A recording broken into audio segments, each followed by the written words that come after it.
Welcome to the Keys new podcast, Trust Matters Lessons in Leadership with me, Ellie Potter. In this series, I'll be speaking to multi-academy trust leaders, sector experts, leadership coaches and more to hear about their journeys in leadership. You'll gain practical tips and advice and get their insights on some of the biggest topics impacting the education sector right now. In this week's episode, we're joined by Phil Denton, former head teacher, leadership coach, and author of the first 100 Days Lessons in Leadership from the Football Bosses. I'll be speaking to Phil about how new leaders can navigate their first 100 days in a new role, the insights he learned about leadership from talking to some of the top Premier League managers, and the similarities and differences between leading a football team and leading a school. If you enjoyed this episode, don't forget to leave us a review or like and subscribe wherever you get your podcasts.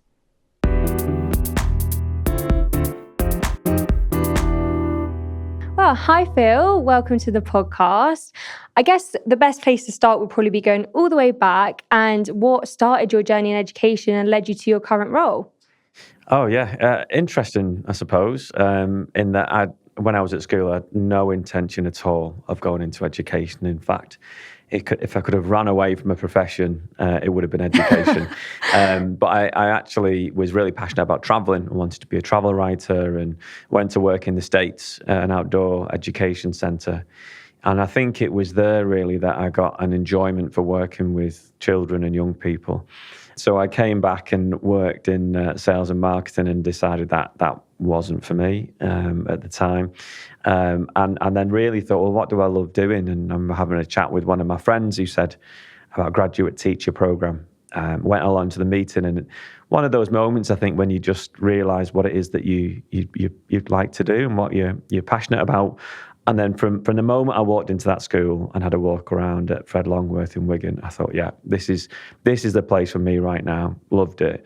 And from there, I suppose, not an unusual route of teaching in Wigan, and then actually moved to Saudi Arabia for 4 years, worked internationally, and then came back and after a middle leadership role, went on to Future Leaders, and then it was assistant head, deputy head, headship. Yeah, and then headship was fantastic, working not only in a school but across a diocese in Liverpool as a Catholic school leader. And how long did you do that for as a head teacher? So headship was 5 years. Yeah. I think for me it was a leadership aspect that I was particularly interested in. Being a leader in a faith school was important to me.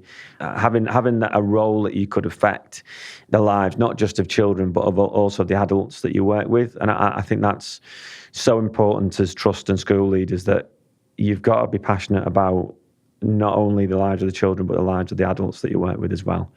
And how did you make the decision to leave working at the school level? Like, did it come to its natural end, or did an opportunity come up? It was the latter, yeah. So I suppose I go back to how I came to write the book, really.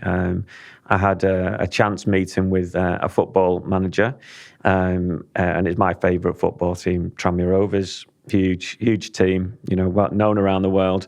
I was going to say, I won't say who, but yeah, I'm not a football fan, so but if you were a football fan, I would know, of course. All about them, Elia. So we met in a gym actually before a Tranmere away game, and we spoke about the similarities between football management and being a head teacher. And there's plenty that's written about this, in newspapers and educational papers, but nobody's actually written a book about it, as far as I know. And when we spoke about the similarities, we talked about how Micky, who's the football manager, he has football fans. And I said, well, I've got parents, and we kind of looked at the similarities there. He's got a board, and we've got governors. The players we kind of debated with, are the players the children in a school, or are they the teachers? But and then obviously he's got the football players and the team. So there's a lot of similarities. So that led to writing a book, the First 100 Days book, which was an incredible exploration. So were you working as a head teacher whilst writing the book? Yes. So while the book we wrote first 100 days was really coincided with my first 100 days in headship. So I met Micky just before I was about to undertake the headship. I'd done a head of school role before. Yeah. We talked about a book we'd read, the first 90 days, which is a business book. We liked it, but it was quite abstract for what we were doing. So we literally went out for dinner, and over a glass of red wine, possibly two, we decided, wouldn't it be interesting to run a school like a football club for 100 days? But he said, why don't you come and explore what I do as a football manager? Let's go and speak to some Premier League managers, find out what they did in their first 100 days, and then use those lessons and keep a bit of a diary of it, really. So that was it. It was a diary of the first 100 days of my headship. What the book and what learning from people from outside of education taught me is that for many things you can have a blueprint in your head, and you can use something that's tried and tested. Doesn't mean to say it's going to work, because every situation has got a million nuances, but it made me much calmer in that role, because I understood why I was doing what I was doing. And I could be a bit more reflective of whether it was the right thing to do at the time or not. So yeah, that was the premise of sort of writing the book, and what sort of drew me away from education. And for trust leaders listening who might be starting a new role in September or the new academic year, what are some of the main things you learned from doing your diary and writing the book about those first 100 days? I think the thing that's paramount for any trust leader is purpose. And it's really easy to say, and every trust will have a vision and a mission statement, but a personal purpose is what drives you. It's what ignites you and your passion for doing the role that you have been appointed to do. And if you have that, every decision that you make will be guided by that purpose. And sometimes you need the right people around you. We always need the right people around us to remind us sometimes what that purpose is. So for me, as a Catholic leader, I kind of toiled probably for about 2 years with what is my purpose. There's the common things of a faith leadership role, which is about gospel values. So I'm trying to remember. Like many people would try and remember a vision statement, and they try and know it, verbatim. And it wasn't really connecting with me. So I ended up with love, faith, and hope, and eventually had that as my guiding principle in my leadership role. I think it's simple. I could explain it to a year 7 as easily as I could explain it to the local MP that would come in and ask me about what my plans for the school were. So purpose guides everything. And there's some great research out there as well, things like Dr. Steve Peters and the chimp paradox. Simon Sinek can start with why, that it's actually physiological, that if your purpose connects with a part of your brain, that is the emotive part, the bit that drives you, the bit that makes you passionate about things and guides the rest of your thinking. So I think it's so important to have that purpose right to begin with. It's not enough though. Everybody can have great intentions and have a compelling moral purpose, but you then need to have people who are the captains, we call them in the book. So the captains are the people that when you're not there, they fly the flag for your purpose. They follow you. They will challenge you at the right times if they feel like you're moving away from that. But you need to have those people around you who are honest and will give you critical feedback as well as positive reinforcement. And the captains are the ones, as in a trust, who might be actually in the building, whereas as a trust leadership team, you might not step foot inside a school for a period of time. So it's important that your captains are the ones that are, if you like, stretching the football analogy, they're the ones on the pitch that are giving out the instructions moment to moment. They're the ones in the room when you leave the room that will be the ones who either carry your message or who will make it crash, if you like. They can be the ones that can be overly negative. And how do you, as a trustee, if you're going to a new organisation, how do you find those people that are going to be those captains for you? So captains are not necessarily the people that you want them to be. There's a great model of diffusion of innovators that talks about innovators, early adopters, late adopters. Your captains are the people in the middle of there. They're the ones that will not jump on every idea that you have straight away, necessarily. They aren't necessarily the people that will always be the most enthusiastic when there's a new change, but they will be the people who influence other people. So as a trust leader, finding the people that influence others is something that you can do by observation. One of the things that Sam Allardyce does, one of the managers that we spoke to, is he said he would spend a great deal of time in the gym, just on the bike, and he'd be on the bike and he'd be kind of plodding along. And what he'd be looking at is the interactions between the players and the coaching staff. And he was looking for those captains. Another manager, David Moyes, talked about going into the physio room. And he said he'd go into the physio room and talk to the physio because he knew that the players were relaxed in there. They were having treatment or whatever. They weren't necessarily thinking about the job at hand. And they would be honest about the situation. You can find your captains there. So in the school, for me, it was our librarian, Tina. Tina was wonderful. And she'd usually start off sentences with, I'm not telling you how to do your job. And then she'd launch into telling me how to do my job. But she would tell me what was really going on. Yeah. She wouldn't tell me what I wanted to hear. She would tell me the reality, because in the library, often teachers were either passing through, it was break time, they had a class that was maybe otherwise occupied, and they were just relaxed and talking to Tina. Yeah. And Tina was a master of confidentiality, but would always give me an insight into the temperature of the school. So you can find honesty from people in those ways and see who is influencing in other people. Or if you want to see it really quickly, make an announcement in the staff room and look at who everybody looks at. Oh, wow. That's a good tip, actually. That's so true. It's kind of the person, like, everyone thinks, well, that's up to you. Like, you're the one who seems to know these things. And, oh, wow, that's a really interesting point. And you mentioned 2 football managers there. Do you want to just give a bit of background about who you spoke to for the book? Ole Gunnar Solskjaer, he was Manchester United manager at the time. Fascinating learning about culture, and it kind of took us on to thinking about the second book, because you can have an extremely successful 100 days. It doesn't necessarily mean 1,000 days is going to be successful. But the way he created relationships, formed bond alignment, was fantastic. Sean Dyche, he was terrific. His dad used to work for British Steel and was a manager. So really got the kind of leadership aspect of football management. We spoke with more experienced managers like Joe Royal, who's managed Everton and won FA Cups, and Oldham, been tremendously successful.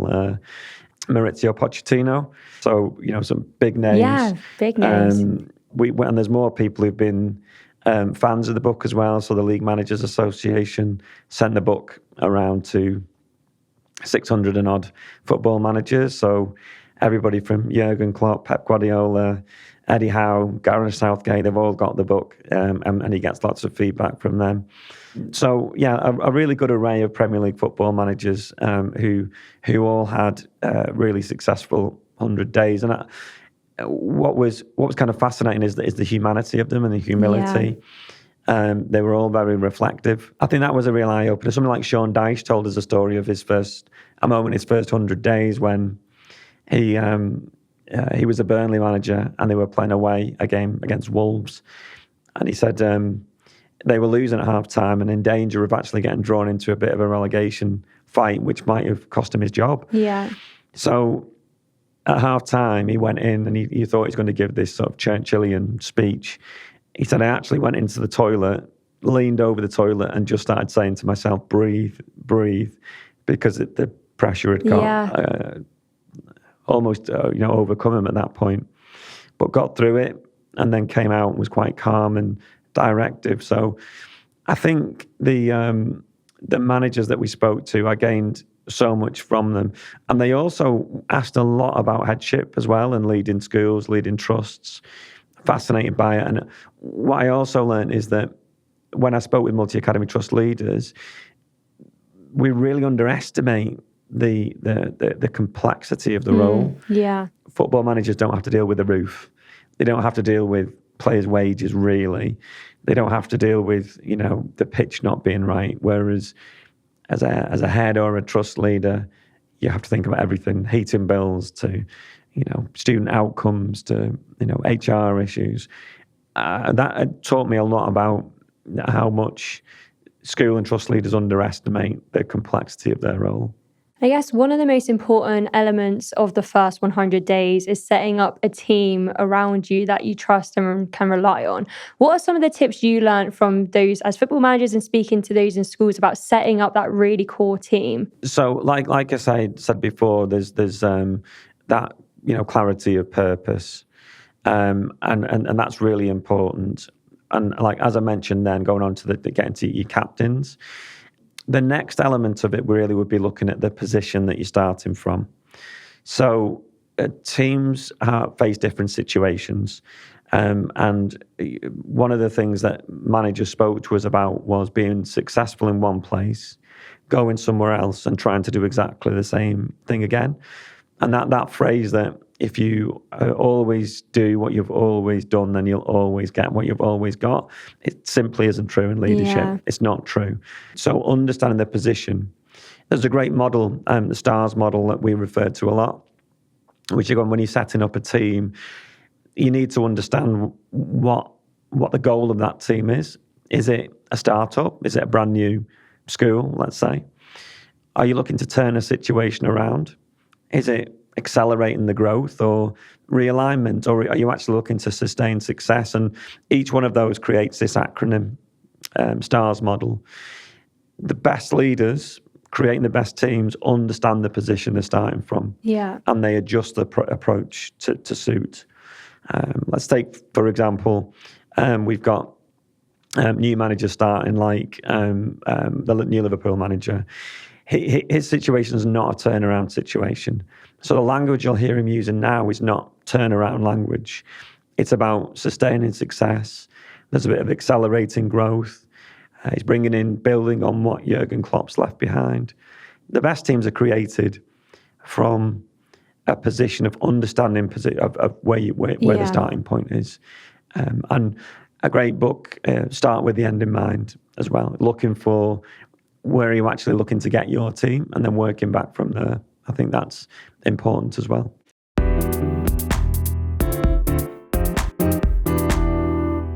Do you think some people are born to be leaders and it's just part of their personality, or do you think some people can learn to lead?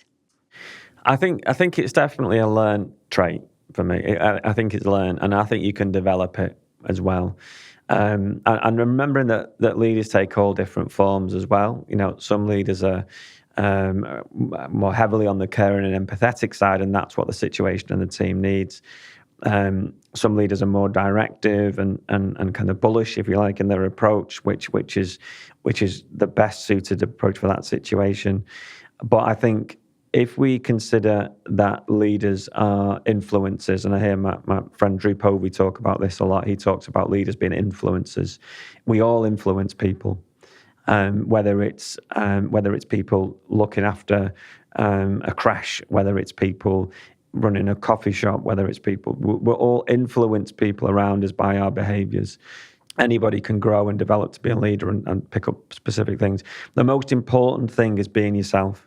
If you try and be somebody that you aren't, and David Moyes there talked about, he went into Manchester United and almost tried to be Sir Alex Ferguson. He tried to fit into a mould, and that didn't work. To be a leader, you need to be able to influence people, and you need to be able to be yourself as well. So I think that's so important.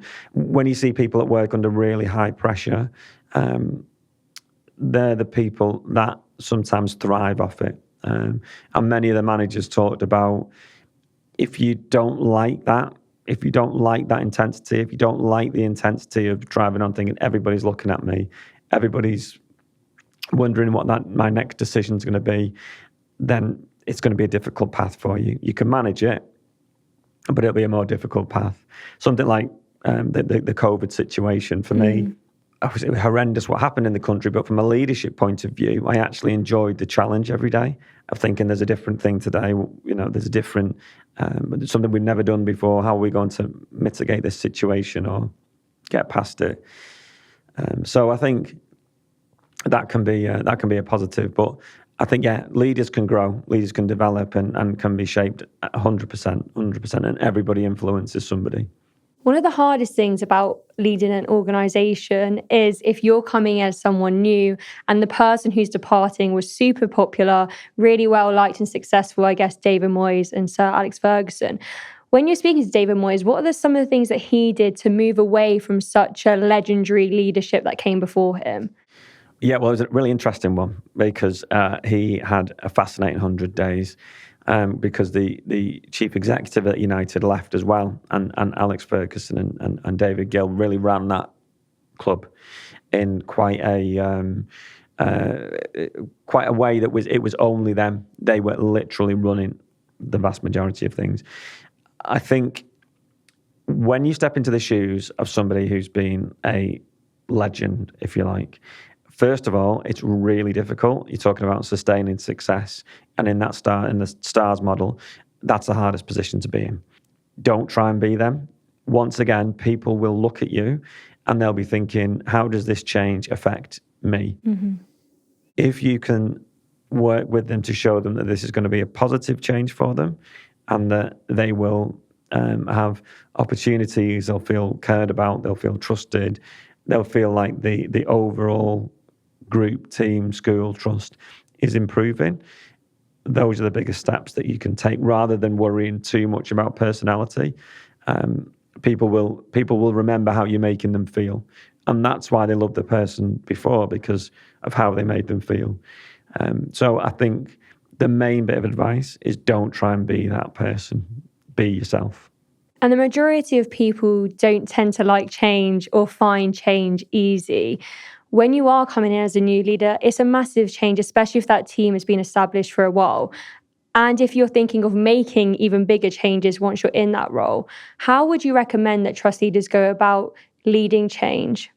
There's many facets of change. Like I mentioned with that different model, if you're looking to change, to tweak things, to change things, to give an edge to a team, that's a different type of change than looking to change something which is maybe you take over a school that's in just join your trust and is in a crisis. Creating the urgency is the first step, and this probably links in with Cotter's got 8 steps of change. The first thing he talks about is creating that sense of urgency, or the burning platform, if you like, the thing that we have to change this or the consequences will be this. So in most situations, that change model starts with that, creating a sense of urgency. And then the next step beyond that is then looking for who are the people who are actually going to effect that change. And working with those people to create, Cotter calls it a coalition, you can call it, it's your team around you. They're the people that will make that change happen. I've heard Patrick O'Connor speaks a lot about this when he talks about following the follower, and I've seen him do training where he shows almost a dance video where you've got somebody dancing, in a festival, dancing on their own. Somebody comes alongside them and starts dancing, and other people copy the person who's copied the person who kicked it off. That's what you aim for in change. The rates of change are affected by the urgency, really. If there's a particular urgency to change things, like, given that example of Sam Allardyce there, he would go into Premier League clubs and have to change things rapidly, or they were going to get relegated. It's similar to a trust leader, so Tuesday Humby that I've spoke with for the book. She went into a school that required a quick turnaround, and that just needed, if we don't change the situation, this is going to be the outcome, and it's bad for everybody. Yeah. So this is what we're going to do. Here's a blueprint. Off we go. More of a realignment, more of an approach of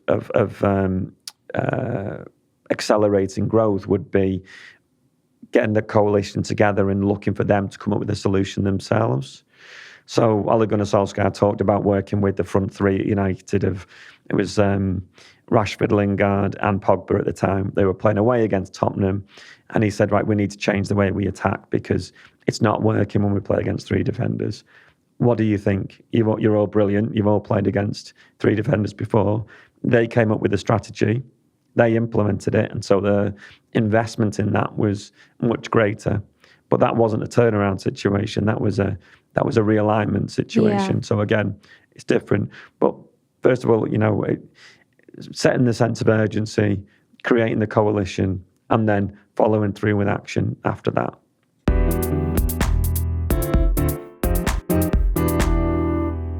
A big part of football, obviously, is creating your team as a football manager. There's not as much money in education to pay your players or your staff. And one of the biggest issues is recruitment and retention.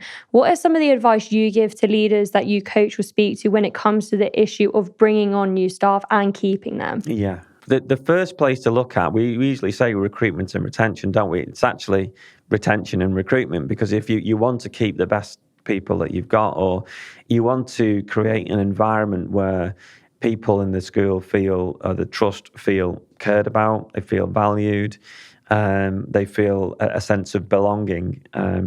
There's a great speaker, Shaheem Myers, who does a lot about this sense of belonging in educational institutions. And I think sometimes that it can get lost in, and people can get lost in silos if there's too much emphasis put on individual sets of results or outcomes. So a sense of belonging is really important. That comes again from the leader and that sense of purpose, going right back to the beginning. It comes from having the right influences around the people that you work with in a school, and people feeling cared about. There's another football manager, Brendan Rodgers, who said he always looks at players and he looks at them like they've got tattooed on their head, show me you care about me. And I think everybody wants to feel like that. Everybody wants to feel like that. It can be as simple in a retention strategy of, yes, having pathways to improve, yes, having a fairness to the structures, the policies, but also a culture where people are encouraged to develop themselves, to improve, where they're made to feel safe. Again, going back to that sense of belonging. And they're also listened to and trusted. And it goes right back to that emotional thing, going back to purpose. So one of the things that we would do for making people feel cared about and trusted is to say, if you need time at any point, and let's say it's a nativity, or it is a sports day, or it's some people had elderly relatives. We had one member of staff who had an elderly relative who was having a piece of furniture delivered and really needed support because they were the only one that would get them to say, yeah, go for it, I trust you.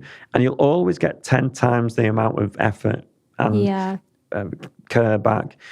And what you tend to find is that when you show trust in people and respect for people, teams take care of themselves.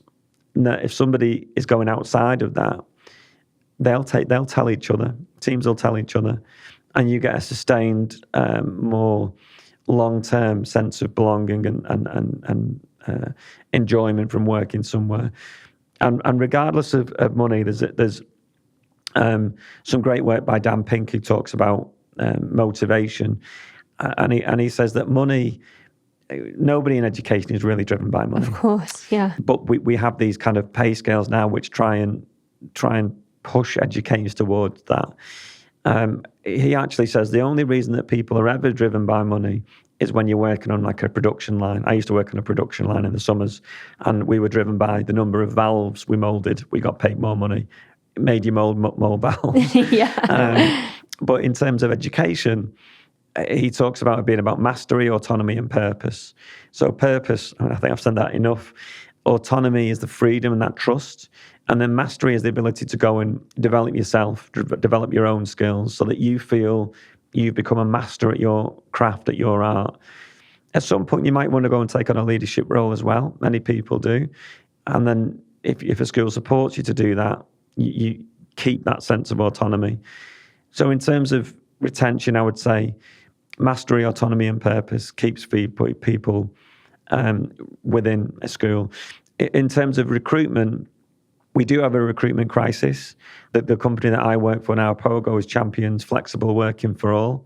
And it looks at ways that teachers that are on supply, there's a big number of teachers that are on supply now out of choice because they want flexibility. They can pick what hours they work around childcare. They can pick what rates of pay they're willing to accept. If we don't change in education our flexible working approach, I think that will continue to be an issue, because now we work from home, we would work in an office in London, an office in Manchester. It's so different outside of education. And I think we need to understand that when we have high quality graduates, like I work with MMU and UCL and UEL and Newcastle, the high quality candidates, they want flexibility. Yeah. And how can trusts offer that flexibility when the school system isn't necessarily set up to that? Yeah, I think, going back to that point that I mentioned there, where flexibility is required, offering that flexibility. I think it's great to see trusts like Dixon's, one trust I've seen recently that's looking at a 9-day fortnight, which, again, really interesting. I wrote something on LinkedIn this week about helping people that return from maternity and paternity to come back and have that flexibility around childcare, to have flexibility around hours and be able to do pick-up and drop-offs in the morning and then come to work. It makes it possible to keep people in the classroom, whereas they might just leave. And we see so many, the article that I referred to was particularly mothers in their 30s that were leaving because they couldn't balance home and work life. We've got to respond to that. I think the kind of flexible hours supports there. And also supporting people that when they have additional commitments outside of school, that we offer support there as well. We've had staff that have played for rugby teams, or one of them was a referee. You give the opportunity to balance something outside of the day job, keeps them in your place for longer. Also showing the long-term picture of staying in education. Whether in the private sector you might have an equity value that goes up, you might have share options that go up. Well, we've got a teacher's pension, and showing how you're actually contributing to that and what the long-term view is for you. Gives that greater visibility to the long-term benefits of staying in education for a long period. And as you mentioned, the rise in flexible working has obviously been accelerated since COVID, and the world is changing probably quicker than we've ever seen. How can trust leaders stay adaptable and resilient to that change and build a culture that also responds to change quite quickly? Yeah, I think everything is underpinned by culture across the trust. And it's easy to say culture is important. Like, of course, culture is important, and there will always be a culture. People want to work in places that they feel valued, that they feel like they're progressing themselves, that they feel like they can afford a lifestyle that they want. And trust schools can still offer all of that. We're not on the back foot all the time. We can really sell the value of having a healthy work-life balance at the same time as offering a vocation.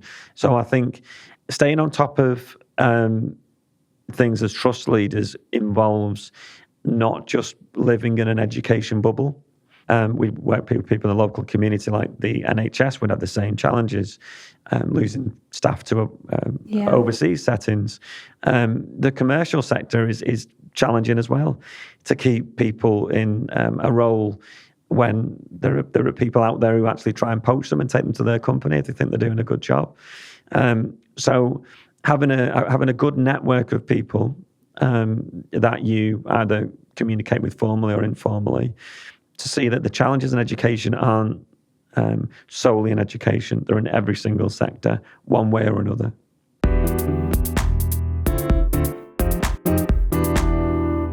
So this year, obviously, we made it to another Euros final. Sadly, we didn't go all the way. Gareth Southgate had a really tough job. Where do you think things went wrong for him?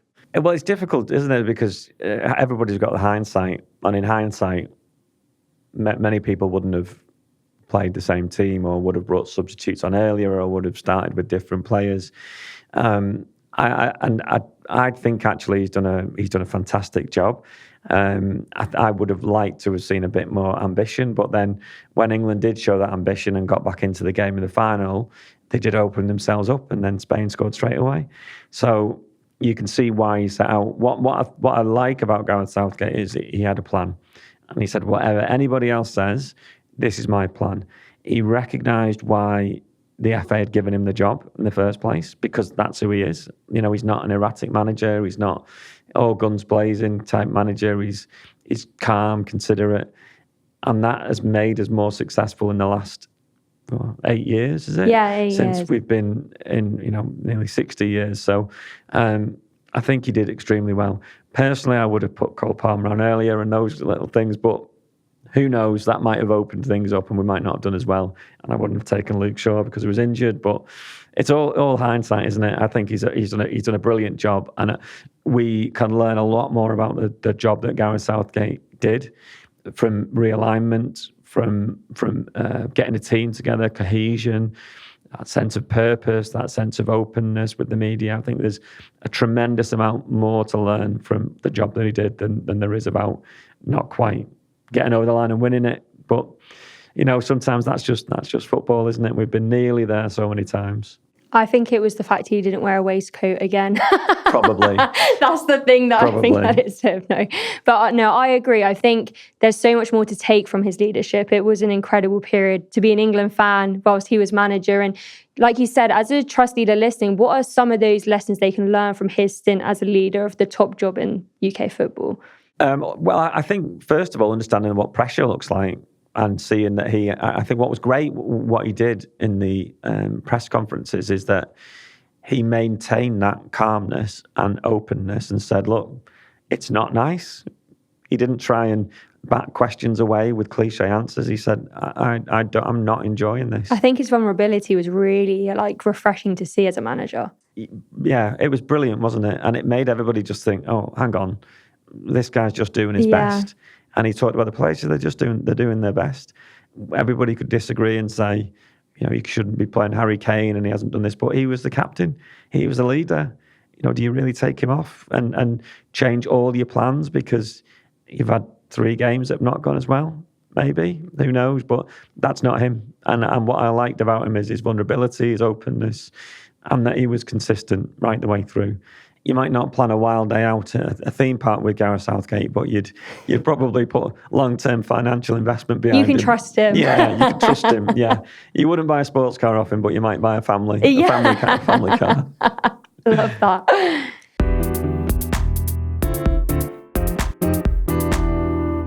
We like to finish the podcast with a quick fire round of 4 questions.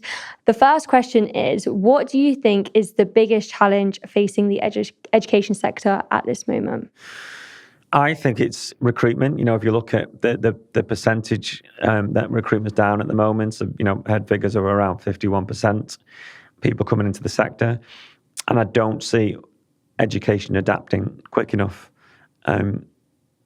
Hopefully, and I do a lot of work with the Foundation of Education Development, we need a long-term plan for education, a long-term plan that is led by educators and doesn't change with political shifts.